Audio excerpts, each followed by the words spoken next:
Right, everyone, welcome back. Episode number 2 of the evening. We've got the main event coming up for the prediction show for this one with Jay's Fight Talk and Liam Tully. Jai Opetaia then, boys, defends his IBF Cruiserweight World Championship. I believe he's Ring Magazine champion at the weight as well, or the lineal champion as they like to call it. Gold Coast Convention Centre, Broadbeach, Australia, is facing undefeated David Nyika. Is 10-0. We found out the other day that he's an Olympic bronze medalist and a Commonwealth Games gold medalist as well, I think, Nyika. So he's got decent amateur pedigree. We know about Jai Opetaia. I mean, if one criticism I've got of Jai Opetaia, and it's maybe not a criticism on his behalf, I think it's been tough to match him up. But, you know, I know he had the Bradis rematch and Bradis retired afterwards, but he did go life and death with Bradis on the Usyk Fury 1 card. But, you know, Jack Massey, Ellis Zorro, Jordan Thompson, sandwiched in between those Maris Bradis fights.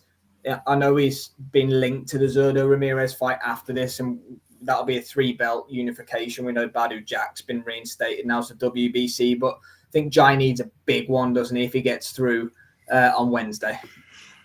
Yeah, definitely. I think, you know, there's been rumblings of him unification fights, and he's sort of floated around and not had the massive fights. This could be a banana skin for him. I know I've picked him and have said that, you know, he should be walking through him, but you've got to bear in mind that the fight before this one, Nyika stopped. Is it Capense? Yeah, Thomas Carpence, yeah. Who's only ever lost to the likes of Nathan Cleverly, Ramirez, Adonis Stevenson. He's only really lost at the top level, Gavodnik, you know, and he's a tough guy to mix with, you know, boxed at world level. I think 7 of his 9 losses are at world title or certainly championship level. So I think before I'd properly researched him, I sort of was a bit dismissive of his chances, and I think I'm giving him more of a chance now. I don't expect him to win, but I expect this, you know, this is a big fight for him as well. And I don't mean that just because it's a world title. There's more implications than that. Could you imagine he turns up on Wednesday and flatlines Jai Opetaia? He takes the mantle for the Australasia kind of, you know. But the fights that can be made with him, he will be much easier to make fights with the likes of Ramirez. The unification fight they'll be would be a done deal. Do you know, they'll all see him as the easier option, you know, and I don't know what he's getting paid, and no disrespect to the guy, but I'm assuming he'll ask for significantly less money than what Jai Opetaia is going to be asking for to make these. Because ordinarily, unification matches, the stumbling blocks, the money, or, you know, who walks first. There's always a lot of shit involved, but it's mostly down to money. So I'm giving him more of a chance than I did now that I've had a little bit more time to go back and look at some of his fights. I know he's slightly inexperienced, but Jai Opetaia is not vastly experienced. You know, he's had under 20 fights, I believe. 26-0, Opetaia. Is it 26? I thought it was. I don't know where I've got under 20, but he's not that experienced outside of Australia, really. He's had a handful of fights outside of his own region. Yeah, he's won them all. But, you know, they're both decent. I'm giving him... It's going to be a harder night than I expected it to be. I thought it'd be a walkover in under sort of 2 or 3 rounds. I'm not at that point anymore. I think it's a little bit closer than it was. Only a little bit, but closer than it was. Evening, DJ Pat. Thanks for tuning in, my friend. Happy New Year. Yet not too long to go until January the 8th and we get some live boxing. How do you see things, Liam? Yeah, look, it's interesting. I mean, you've brought up Opetaia's record, and obviously he got stung by the IBF saying they'd allow him to fight Zorro for the belt and then stripping him 11 days before the fight. So far too late for him to pull out. He'd gone through a training camp, and he made a pledge, didn't he, after that he would win back the belt and then not put himself in that position again. So he beat Bradis to win the belt back. Massey was offered to him as a tick-over fight. He took it. And then the IBF, whilst these unification negotiations are going on, the IBF slapped him with a mandatory again, which he's gone at 9 weeks after his last fight. Right. Yeah, do rate that, man. I rate that out of him. Let's do it, which I completely rate. He's also dealing with a change of opponent, possibly a harder fight, more difficult fight for him now, in the sense that in Nyika, they've been in the same gyms. Nyika has a much better amateur pedigree than the original opponent. And look, this is a fight too soon for me for Nyika, if we're being honest. He's 10-0. And yes, he's progressing in the right way. But The best way I can explain it, this isn't like Anthony Joshua being spoon-fed Charles Martin to become a world champion. We knew what was going to happen when that fight got made. Charles Martin was losing a fight, won the belt because his opponent dislocated his knee. That's what happened. Charles Martin comes over. They bought the belt from Charles Martin.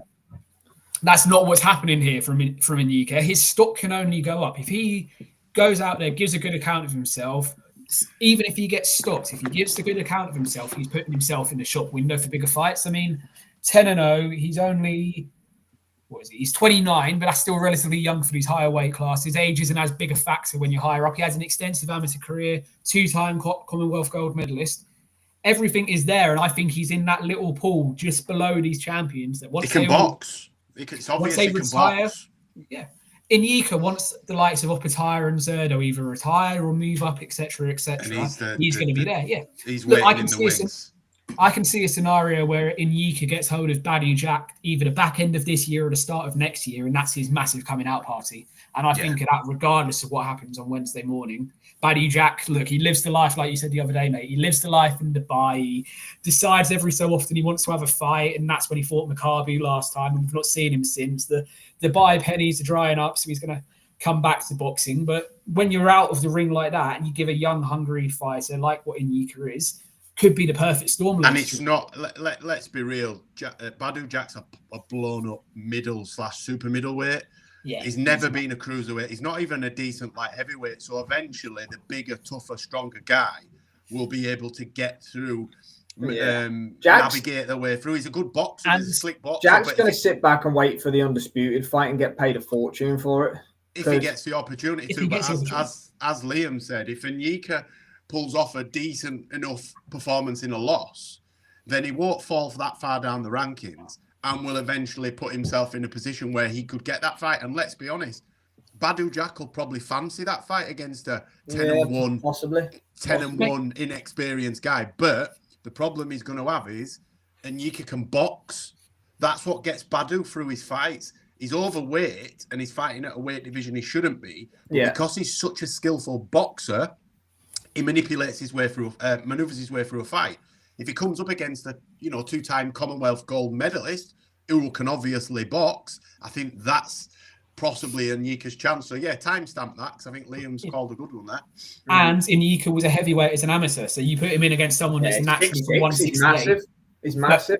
Anyway, going back to this fight, I rate Nyika highly, but you boys both know how high I am on Opetaia and what I believe he's going to do, not just in this division. And yeah, he's probably ended himself in with a tougher fight in that emotional Australia-New Zealand connection. If Nyika can get that emotional side involved in the fight, it helps it. If he can suck Opetaia into realizing Australia, New Zealand, this is a big deal, which it will be. That will be a massive, massive event in both countries and on Wednesday evening for him. But the reality is, it's similar to what Pat said here. Jai will probably, I said, didn't I, on No Punches Pulled, I can see this being similar to Jack Massey. 5 or 6 rounds to break him down, starts landing the shots, and then the corner made the decision to save their man. I can see something similar happening.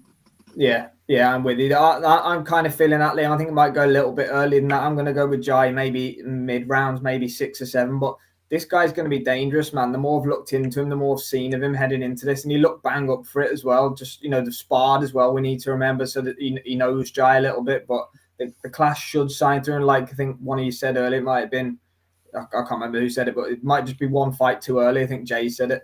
Might be Liam said that. Liam said it. So it might be 1 or 2 too early for him at this stage. But again, look, we don't know. But yeah, I'm going to go a little bit earlier than you and Pat. I think I'm going to go 6 or 7. What do you reckon, Jay? Just before I make my prediction, I'm just thinking as well. Nyika's not daft, and his team are not daft. Because of his age, I think that. Yeah, you may as well. Yeah, you might as well go there, but I don't think he's going in there just to see if he can. No. He's obviously going in there. You can't take anything from sparring, but he obviously feels he can hold his own. Yeah, he can compete, or he wouldn't take it. Yeah. So I think that confidence is going to help him and spur him on a little bit as well. Good point. It's a good point. They might have had, he might have wobbled Jai. Jai might have wobbled him. So he's going in there to win.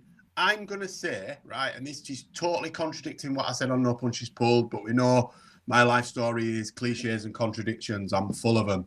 I'm going to go for Jai Opetaia on points, unanimous points. I think it's going to be tight, but I think Jai will start to pull away and put a beating on him later. But I think Nyika's going to be able to take it. So I think it's going to be a point, unanimous points, but I think he'll take in the distance. Okay, happy days. Well, we got Jay's gone for points. Me and Liam, I've gone middle. Liam's gone a little bit later than that. DJ Pat's gone a bit later. Looking forward to this one though. It should be good. Should be on around about midday, I believe. Next Wednesday we'll be here. 11:30. They've given 11:30 for ring walks. But even better then, just before midday, we'll be there for the watch along. On Monday we'll be doing the Callum Simpson prediction shows. Tuesday, no punches pulled. Wednesday will be the Opetaia. We are back. Watch along, and we're back in action. DJ Pat, hope you're well. Thanks for tuning in and commenting. Anyone else that's tuned in, appreciate it. That's going to do us for this evening. Thanks to Jay and Liam for coming on as always. And we'll see you at the beginning of next week, where it's finally going to be fight week again.